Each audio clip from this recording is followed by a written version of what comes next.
Welcome to Chuaki Podcast. My name is Sebastian. Jose, guys. How's it going?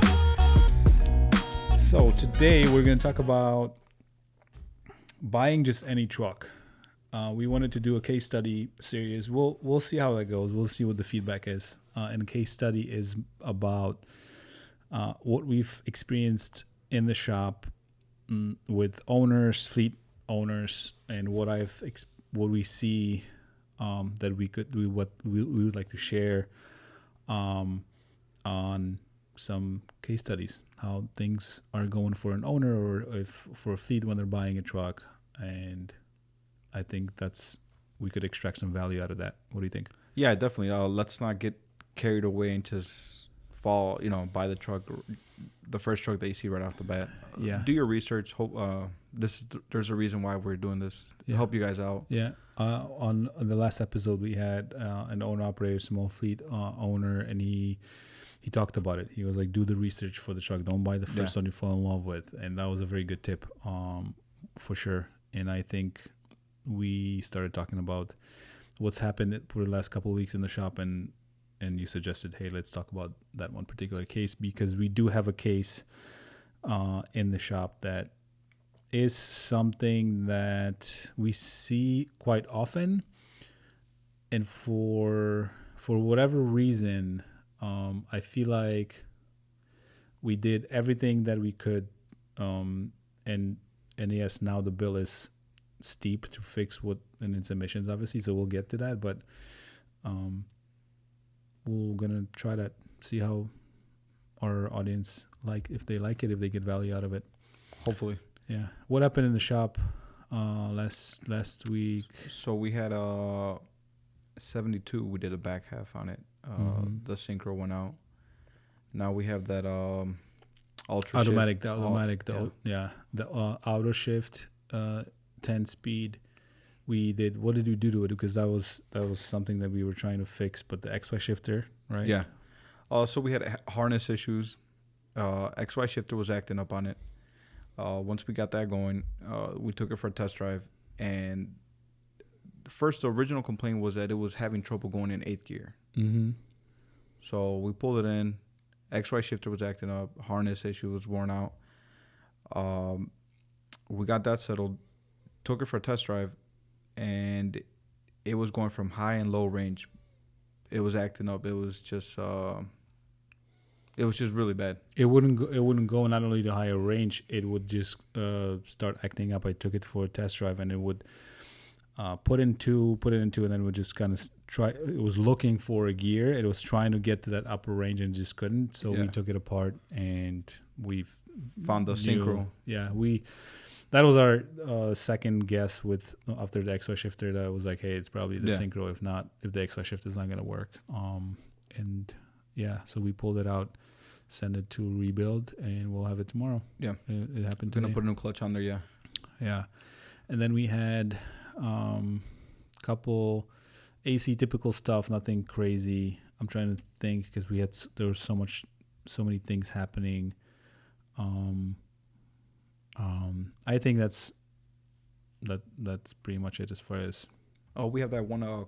We have a customer with an Isuzu, I believe it is. Yeah, Isuzu. Yeah, that's a good one. It's just really hard to get a hold of those parts. It is. We were looking for first. It was a compressor.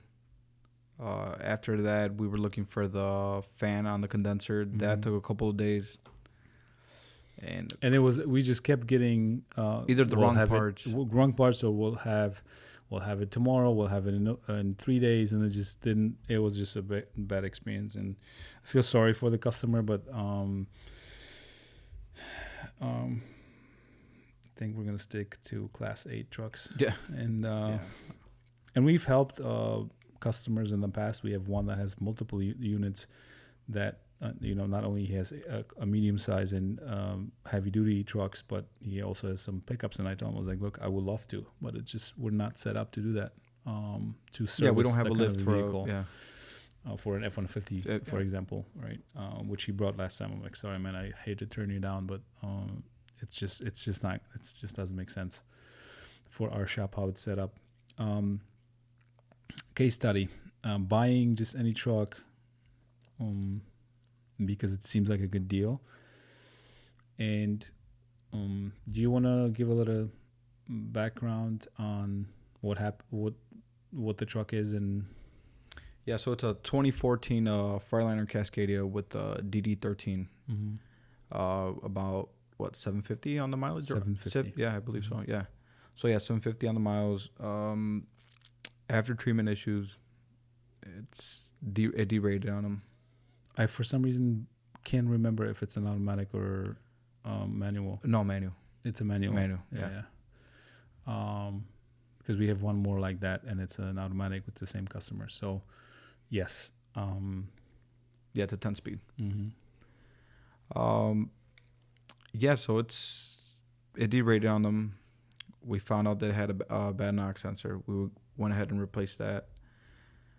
But when we replaced that, we noticed that there was the bad after treatment harness right there. One box harness, should I say? It had it was basically, it was really brittle, falling apart right by the dozer. So we went ahead and ordered the new dozer harness. The whole new harness and the knock sensor. We replaced that. It was running fine for like a week. Half a week. Yeah, around there. Mm-hmm. And he came back, and it just clogged up. Clogged up pretty badly. And we took it apart, and what have we found? DPF filters really clogged up, real bad. Do you want to mention the layout a little bit? How it's designed, how the one box looks, and what the layout is of it? Yeah, so you have the one box. You have the exhaust fumes entering the one box, and it's basically like a Y pipe, and it distributes the exhaust gases into two DOCs, and from there it enters the two DPFs. From there on, it enters the SCR. Yeah, and that's a Freightliner layout. And did we mention year? Yeah, it's 14. Yeah, I just want to make sure listeners understand the truck we're talking about. And ultimately, we think swapping out that the DPFs is going to help the problem. But now, what is our other kind of what we found, or what's going to happen if it's not the DPFs? If it's just not the DPFs. Right? What if it's the whole one box itself? Since the DOCs aren't serviceable on these units. Let me sorry to cut you off a little bit, but I want to set some context. That truck was about 25K. Yeah. Okay, 700,000 miles, 750, well kept truck, about 25K. Yeah, fleet owned, right? Mm-hmm. Yeah. And now the operation it's used, it's a lot of mileage. It's a heavy mileage operation weekly. And what I wanted to just set the context, because was that a right move to buy that truck for that operation? The owner decided to do it. That's fine. It looked like a really good deal. But now the repair itself for the DPF filters, our labor, all that stuff is going to be a few $1,000s. Yeah. And then next stage is if that doesn't help, because that mileage is what? 750. What are you going to see around that mileage? Yeah. One box failure. It could be a lot of things. Who knows what kind of work the previous fleet used it for. If they had a lot of idling, obviously that's going to be affecting the DPF, then clogging it up a lot sooner than it should be, obviously. If it had any previous DPF cleanings. Yeah. It's all about maintenance. It all comes down to maintenance. Yeah. And the risk now is like, okay, I put $3,000, $4,000 into new DPFs, and all of a sudden we found out the DOCs are clogged up. Yeah. Or the SCR is not efficient. Yeah. And now that's probably an expense of about $15,000. Yeah. I'm shooting blank right now as far as everything else that comes in as far as the one box and giving an approximate and cost. That's expensive. I mean, it's very expensive. $15,000. The truck was purchased for $25,000. That's almost 70% of the price of the purchase price. And we did test it. We did test. We did pre-purchase inspection. We looked at different things. It tested really good. Yeah, the NOx conversion was perfect. Yeah, it was perfect, dude. So all of a sudden, you look like, okay, you bring a truck for pre-purchase inspection, and then whether the truck was parked for a long time or whatever the case may be, because we looked at somebody else's fleet that they're buying, and it also looked good, passed all the tests, but they're sitting for a long time, and all of a sudden you're starting to put mileage on it, and then things come up. Yeah. Right. Yeah, it's been sitting for a while, like especially on the DF, crystallization will happen, harness issues. Yeah, and also the soot. Do you want to mention what happened with the pressure sensor, with the sensor we swapped for the Freightliner that we're talking about, the case study, that it registered low pressure? Yeah, it was registering low DOC inlet pressure. Mm-hmm. What we mentioned is we were going to remove that pipe, the inlet pipe, Mm-hmm. and then stick a camera in there and see so we can get a better view of that DOC. Yeah. And what the reason I'm talking about it is that we just want to make sure that we do right by the customer, and if we can swap the DPF and it works perfect. But if we put in new DPFs in and all of a sudden the one box is completely needs to be swapped, then it's unnecessary expense. Well, not necessary, but additional, a lot more expensive for him. And the hard question that we talked about, you and me, is the customer is like, I want to delete it, right? And we were like, okay, cool, we won't do it, but it's your if it's your decision, because now you are at a pretty tough situation, thinking, okay, I need the truck, I can't afford that $15,000 fix or even the $4,000 fix. I'm forced to delete it, pretty much, right? Think about it. Yeah, not having enough. Well, like we mentioned before, I would per unit at least have at least 10,000 ready for maintenance or for situations like this. Yeah. Mm-hmm. But what do you do in a case? Because that's not. I mean, we've seen that across. You buy that high mileage. Do you just try to not buy it, or buy and delete it immediately, or if you're fine with deleting, finding a shop that's going to delete it for you. We've had a podcast about deleting and talking about, issues or anything that back pressure or that might happen.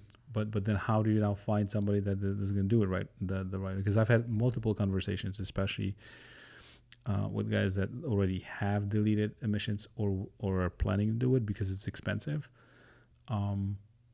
Is it a short-term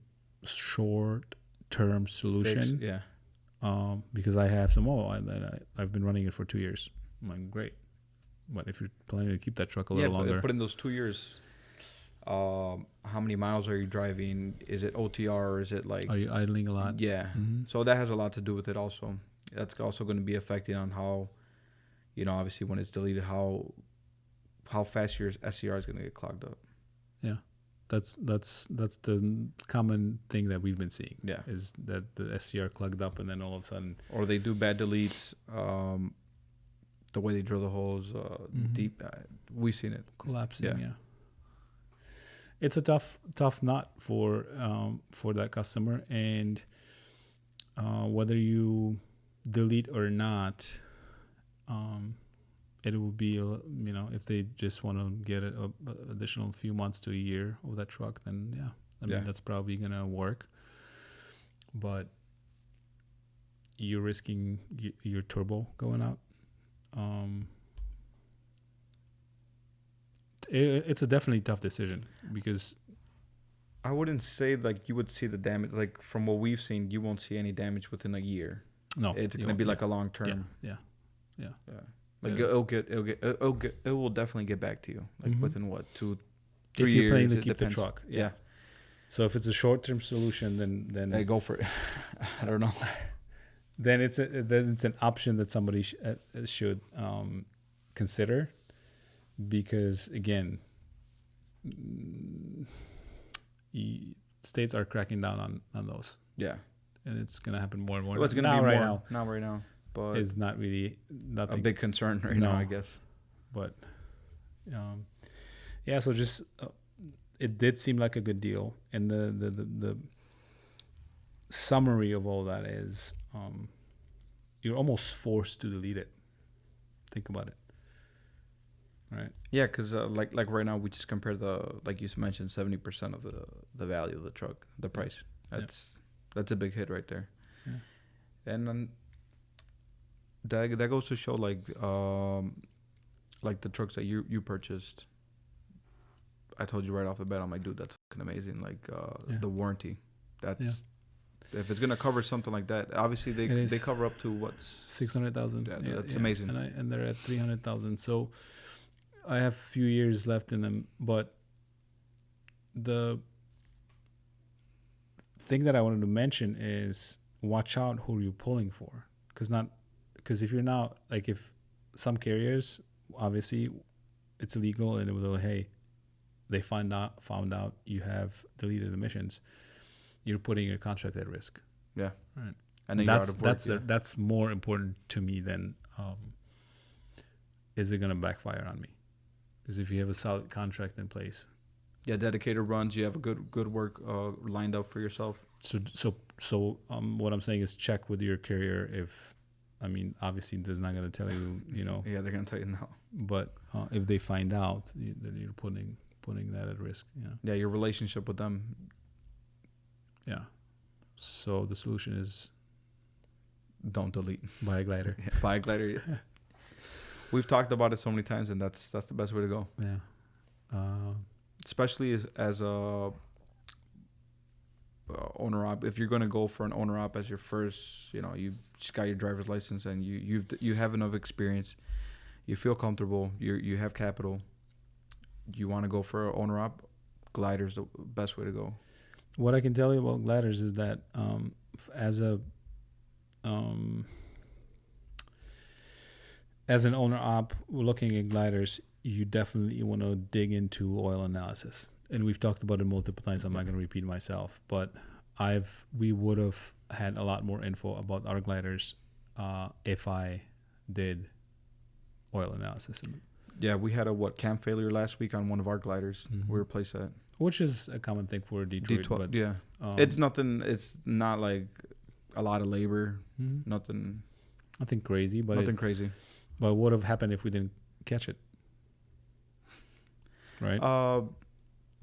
Obviously, you'd get a lot of shavings in the oil. Mm-hmm. But we would probably pick it up in oil analysis. Oil analysis for sure, and you would hear it on the engine noise for sure. Yeah. But we caught it when we run the overhead injector. Injector. Yeah, that we didn't talk about that. We had an injector problem. It was dumping the tailbot. A lot of fuel into the oil. So what happened with that was driver was driving the truck, kept shutting down on him. Mm-hmm. Shut down on him. He said he went into the truck stop and the truck just shut down. He checked the oil, everything was good. Drove, shut down, and then that's when he checked, and the dipstick was high. A lot of fuel. A lot of fuel dilution in the oil. Yeah, he was close, fortunately, so we didn't have to tow it. But if you find a glider, the issue I have is the value of the truck versus what's on the market within the same mileage, right? There's a reason they're more expensive, and you just have to be careful buying one. And if somebody has that record, perfect. But do oil analysis no matter what you do, I would say. And I would say even better if somebody bought that glider and they already rebuilt it for you. Mm-hmm. Because we've seen what happened with our glider. Mm-hmm. True. But still, I feel like that rebuilding a glider is still an investment if done properly for many, many years. For many years, yeah. It's going to be a lot cheaper than NES after treatment for sure. Mm-hmm. And now rebuild the deleted truck. So yeah, you're going to rebuild the truck for, let's just say $15,000. One box is going to cost you $15,000. Mm-hmm. Yeah. But what if you rebuild a truck and then the one box goes out? goes out, or you have it deleted badly, and Now you're looking at a rebuild. Right. Yeah. So just something to think about, and I think ultimately it comes down to do I want to take that risk? And as anything, you have to Do your research. do the research and make sure you're pulling the right strings, and you're making the right decisions for yourself, evaluating every possible risk that comes to play, because